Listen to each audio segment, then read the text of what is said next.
So I have actually long felt that there may be some overlap, potentially even significant overlap, between my dissociative identity disorder and my level 1 autism and my chaos sorcery.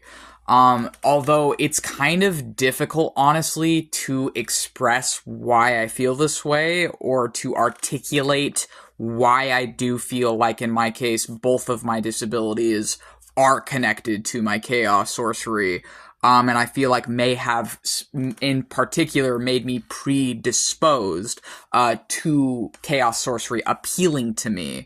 It's a little bit difficult to, I guess, like, summarize why I feel that way, but I do feel that my autobiography on my blog, maxthemantis.com, my autobiography is called How We Went from I to We, D.I.D, aka D.I.D Systemhood.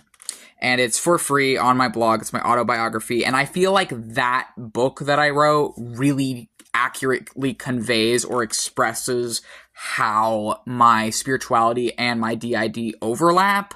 But it's difficult to, I guess, put in a short video how it overlaps for me. I think one way I could try and put it is that, so there's a sorcerer that I look up to here, and it's Sorcerer Tal, and he's talked about before the idea of wearable tulpas. He's also talked before about, like, spirit possession and other things, and he's described wearable tulpas as essentially like a spirit that you take on the role of, that, like, you can put yourself in a mind space or whatever to, like, become that spirit temporarily. So it's sort of like you're almost possessing the spirit, or you're possessing the role of that spirit, or the archetype of that spirit.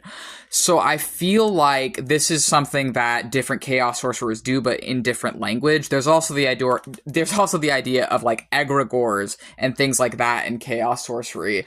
However, I guess, like, the way I sort of view my D.I.D is, like, if due to raw survival in early childhood, if you were being abused in such a way where your brain felt like the only way it could protect itself from that abuse and survive that abuse was to essentially, like, force you into taking wearable tulpas, or forcibly divide your brain into multiple people to protect yourself and survive, that's essentially kind of how I see my D.I.D, is, like, I think it kind of is similar to the idea that Sorcerer Tal has espoused of wearable tulpas, except instead of that being something I chose, it's something my brain has naturally been doing since I was a very young child to protect myself from abuse and trauma.